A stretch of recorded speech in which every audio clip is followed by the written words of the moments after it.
নমস্কার বন্ধুরা, রাধে রাধে। অনিশের চ্যানেলে তোমাদেরকে সবাইকে স্বাগতম। তো আশা করি বন্ধুরা তোমরা সবাই ভালো আছো আর আমরা ভালো আছি। তো চলো তোমাদেরকে সাথে নিয়ে ব্লগটা স্টার্ট করতেছি। আজকের ব্লগটা হয়তো অনেকটা ভালো হবে, তো তোমরা স্কিপ না করে পুরো ব্লগটা দেখো। সকাল সকাল বাঁধাকপির ভাজা বসাই দিয়েছি আর এইখানে চা বানাইছি, তো এখনও দুধ দিই নেই, তো এখনও চা খাইনি। আর সকাল সকাল রান্নায় চাপা দিয়েছি, কারণ আমার বর আজকে বাড়িতে আছে, ও ধান নিয়ে যাবে। হয়তো বলেছিলাম সরকারকে ধান দিয়েছে, তো ধানগুলো এখন আজকে নিয়ে যাবে গাড়ি এসে। এই যে ধান, এগুলো সব সিলাবে, এগুলো সবগুলো মানে ওজন করলো 50 কেজির উপরে দিতে পারবে না। অনেক ধান ছড়িয়ে ছিটিয়ে আছে, এগুলো আরও পরিষ্কার করতে লাগবে, তো ওইদিকে গাড়ি এসছে।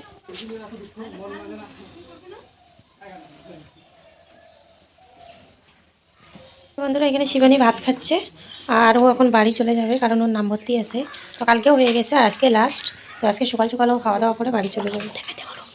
দেখবে না মুখটা, আমার মেয়ে সকাল থেকে শুধু এদিকে আর এদিকে দৌড়াদৌড়ি দৌড়াদৌড়ি দৌড়াদৌড়ি, নিচে পড়ে গেল। তো সকাল সকাল কতগুলো কাপড় টাপড় ধুয়ে দিলাম, আরও কিছু ধোয়ার বাকি রয়েছে। বরের যে মানে জ্যাকেট ট্যাকেট ধুয়ে দিলাম, আমার চাদর, মেয়ের জামা কাপড়, তো আরও এখানে অনেকগুলো রয়েছে, এগুলো আমি আরও পরে ধুয়ে দেবো যেগুলো। তো মেয়েকে আজকে একটু ছান করাই দিব, অনেক দিন হয়ে গেছে ছান করাইনি, শুধু গা মুছাই দিই আর তেল দিই। তো চলো সাথে থেকে। বন্ধুরা, এখানে নিয়েছি চা আর এখানে নিয়েছি মুড়ি, তো চা আর মুড়ি এখন আমি খাবো। তো এইটা আমার ছেলে গিফটে পেয়েছে কাপটা, তো এটার মধ্যে আজকে চা খাবো। জন্য জল রেডি করলাম, এখন স্নান করাবো। আর ওই যে ওকে এখন উদলা করে দিছি। শোনা শোনা শোনা শোনা, তুমি চান করবা? সবার নিয়ে গেলতেছে। এই যে মা, তুমি চান করবা? তো আজকে অনেকদিন পর মেয়েটাকে উদলা করে দিলাম। ওগুলো গরম জল, গরম জল, গরম জল মা, গরম জল। এদিকে আসো, জল খুব ভালোবাসে মেয়েটা। এই যে টাকা টাকা, এই যে বোতল নাও, এই যে নাও, এই যে এটা নাও, এটা নাও মা। দেখছো ঠান্ডা জলে খালি চুয়াচ্ছে। তো দেখো আমাদের সোনা মা ছান করে নিয়েছে, আজকে চুলে ক্লিপ লাগাইছে, কত স্টাইল করেছে। এই যে মামা মামা, দেখছো তুমি আজকে সুন্দর হয়ে গেছো। বলো আজকে আমি সুন্দর হয়েছি, বলো হাই, আজকে আমি সুন্দর হয়েছি, আমি কিউট বেবি হয়ে গেছি। টাটা। মাসি আর ভাগ্নি স্কুটির মধ্যে গাড়ি চালাচ্ছে। সোনা, তোমরা গাড়ি চালাচ্ছ? এই যে তোমরা গাড়ি চালাচ্ছ, কিরকম জানি ঝাপসা ঝাপসা দেখা যাচ্ছে, এখন ঠিক আছে। এই যে তোমরা গাড়ি চালাচ্ছ, বলো তোমরা গাড়ি চালাও, তো তুমি গাড়ি চালাও। তো দেখো একটু মুখটা ওটা, পরে স্ক্রিনশট নেওয়া যাবে। হাই গাইস, বলো হাই।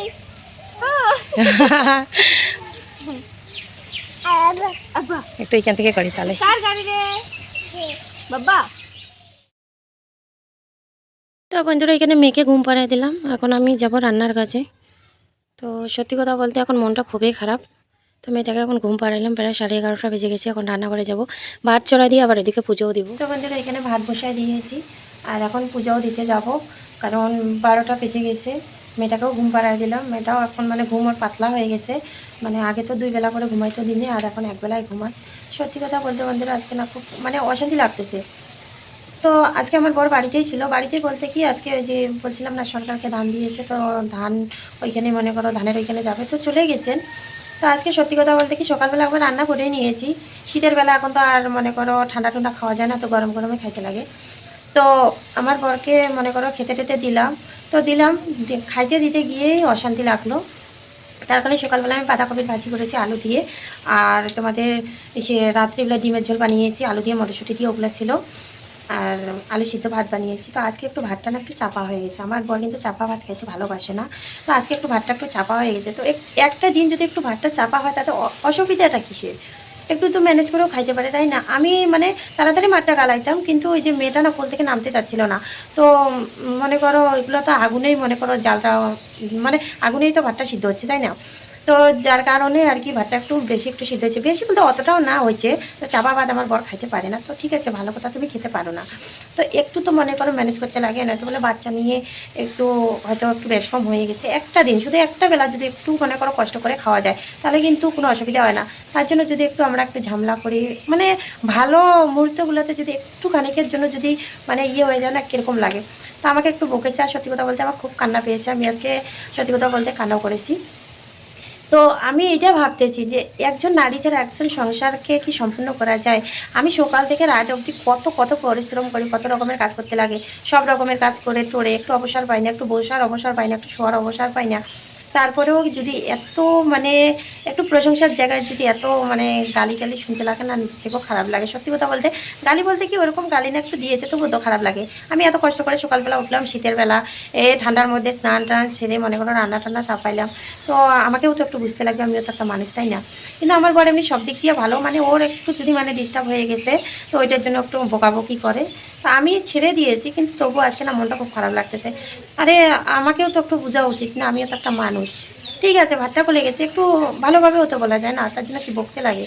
আর আমার না সত্যি কথা বলতে আজকে খুব মনটা খারাপ হয়ে গেছে। তো এখন থেকে পূজা টুজা দিয়ে নিই, পূজা টুজা দিয়ে আবার রান্না করতে লাগবে, ততক্ষণে ভাতটা হয়ে যাক।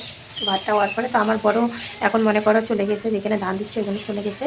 তো আসবে হয়তো 3টার দিকে, তো ওইখান থেকে এসে আবার খাবে। তো এখন আবার ভাতগুলোকে ভর্তা করা যাবে না, খুব তাড়াতাড়ি ভাতগুলো নামাইতে লাগবে, মানে খুব খারাপ লাগতেছে, খুব অশান্তি লাগছে। বন্ধুরা এখানে মাংস নিয়ে আসছে, তো আজকে আমাদের হাজিরা লাস্ট, তো এখানে মাংস রান্না করবো। এখানে 1 কেজি মাংস নিয়ে আসছে, তো মাংসের ঝোল বানাবো, আর আজকেও বাঁধাকপি ভাজি করব। আর জানি না আর একটা কী বানাই, 3টা সবজি বানাইতে লাগবে, ঘরেও তেমন সবজি নাই, তো যা আছে একটু ম্যানেজ করে নিতে লাগবে। তো দেখি কী কী রান্না করি, অবশ্যই তোমাদের সাথে শেয়ার করব। তো এখন মাংসটা নিয়ে এসে মাংসটা শেয়ার করলাম।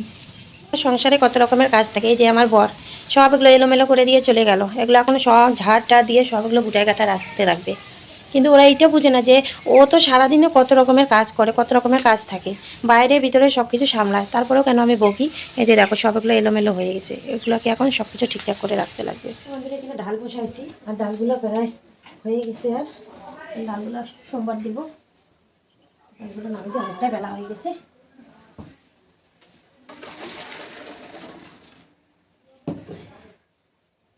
এখানে একটু জল গরম করে নিই, ডালগুলো না একটু কম হয়ে গেছে, এগুলো মানুষের জন্য ওইগুলো ডাল হবে না।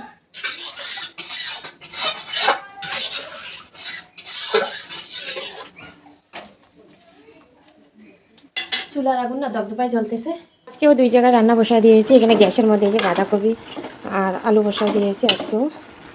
তো প্রতিদিন বাঁধাকপি বানাচ্ছি, তার কারণ আছে, একবার অনেকগুলো বাঁধাকপি নিয়ে আসছে, তাই এগুলো ওরাও খাইতে ভালো পাচ্ছে, আর প্রতিদিনের বাঁধাকপি বানাচ্ছি, বেকার নষ্ট হয়ে যাবে তাই বানিয়ে নিচ্ছি। কোনো দিন আছে 3 সবজি, কোনো দিন আছে 4 সবজি, এরকম করে। তো 2 জায়গায় বসায় দিয়েছি, আর মেয়েটা ঘুম থেকে উঠে গেছে, ঘরের মধ্যে বসায় দিয়েছি টিভি দেখার জন্য, ও দাদাকে নিয়ে ওই যে ডাকতে এসে। এখন হলুদ লবণ জলটা বসায় দিয়েছি, কারণ ডালটা না খুব কমে আসে চুলের জালে না, তো এটা 1 গামলা করতে লাগবে, তাই এখানে একটু জলটা ফুটিয়ে নিব, ফুটিয়ে নিয়ে গরম জলটা দিব। আর খেয়ার দিয়ে আর খড়ি দিয়ে রান্না করতেছি, তাই চুলা ঘরটা পুরো নোংরা হয়ে গেছে, তো রান্নার পরে এগুলো পরিষ্কার করতে লাগবে, আবার লিখতে লাগবে। তো এদিকে ভাতের মার পড়ে গেছে, এদিকে আলু কেটে রাখছি, পেঁয়াজ কেটে রাখছিলাম মাংসের জন্য। তো ভাত এখানে হয়ে গেছে, ভাতের মার গালায় নিয়ে এসেছি। আর চুলায় রান্না করলে না একটু নোংরা কাঁচড়া হয়েই যায়, আরও বিশেষ করে আরও খেয়ার আর খড়ি দিয়ে মনে করো রান্না করতেছি, তো নোংরা তো একটু হবেই, তো পরিষ্কার করলে অবশ্যই পরিষ্কার হয়ে যাবে। তো ঠিক আছে, তোমরা সাথে থেকো, পাশে থেকো। এখানে হলুদ আর লবণ দিতে আসলাম ঘরে, তো হলুদ লবণ তো হয়ে গেছে, এখন লাগতেছি। তো পুরো একটু চাপের মধ্যে আছি, সব এলোমেলো হয়ে আছে, রান্নার পরে আর কি এগুলো গুটাবো, তার আগে এগুলো তাড়াহুড়ো করে রান্নাটা করে নিই। ডালটা হয়ে গেলে এগুলো মাংসটা শুধু বানা নিব। তো চলো বন্ধুরা, এই যে মাংস আমার প্রায় হওয়ার দিকে হয়ে যাচ্ছে, আর এতগুলো মাংস হয়ে গেছে, আর একটু হইলে শেষ, এবার রান্না কমপ্লিট, এখন খাইতে দেওয়ার পালা হয়ে গেছে। আর বন্ধুরা এখানে আমার মাংসের ঝোল হয়ে গেছে, তো এখন সবাইকে খাইতে দিব, এখানে নামাই নিয়ে রাখলাম, থাল বাসনগুলো মাজা হইলে বাস দিয়ে দিব। এই দেখো বন্ধুগণ, দর্শক মণ্ডলী এখানে খাইতে বসছি, আমার ভাস্তি পরিবেশন করতেছে। আমার এত খিদে পাইছে, গামলার মধ্যে বসে পড়ছে। তো এই যে বন্ধুরা সবার শেষে বসলো বোন, ও এখন আসলো, সবাই খাওয়া দাওয়া করে চলে গেছে, এই যে যার যার মতো শেষে খাই চলে গেছে, আর ও এখন বসলো। মুখটা একটু উঠা, মাংস পাইছে না, ওই জন্য ব্যস্ত। মাংস খাইনি আমি কখনো, তাই আজকে খাচ্ছি। রান্নাটা কেমন হয়েছে? দারুণ। তো বন্ধুরা দেখো মেয়েটার কি অবস্থা হয়ে গেছে, এই যে ওরা ভাইয়ে ভাইয়ে দুইজনে মারপিট করতেছিল, আর ও পাশে ছিল, আর ও চোখের মধ্যে এমন জোরে বাড়ি মারছে, দেখো মেয়েটার চোখের অবস্থা কি হয়ে গেছে, ফুলে ডান পাশের চোখটা মানে এমন অবস্থা করে দিয়েছেন, জানি না এখন কি করব। ডাক্তারের কাছে মানে আবার নিতে লাগবে নাকি কে জানে, অবস্থা একবারে শেষ করে দিছে মেয়েটার। কি যে হলো মেয়েটার কে জানো, শুধু কান্নায় করে যাচ্ছে, এখন একটু কুলে নিলাম, এখন শান্ত হইলো। আমার তো বিভিন্ন রকমের কাজ রয়ে গেছে, এখনো কত কাজ, এই যে খাওয়া দাওয়া হইলো, এটা থাল বাসন সব কিছু আছে, ওগুলো করতেছিলাম, উঠান টুটান ঝাড় দিচ্ছিলাম, আর এদিকে দেখি মেয়ের হাল এরকম হয়ে গেছে। ভালোই লাগতেছে না, আজকে দিনটা সত্যি খুব খারাপ যাচ্ছে। তো ঠিক আছে বন্ধুরা, আজকে ভিডিওটি এখানে শেষ করতেছি। যদি ভালো লাগে লাইক কমেন্ট শেয়ার করিও, প্লিজ চ্যানেলটাকে সাবস্ক্রাইব করে দিও। আবার দেখা হবে পরবর্তী ব্লগে, আবার নতুন সকাল নতুন একটা দিন নিয়ে তোমাদের সাথে আবার নতুন করে আসবো। তো গুড নাইট, ভালো থেকো।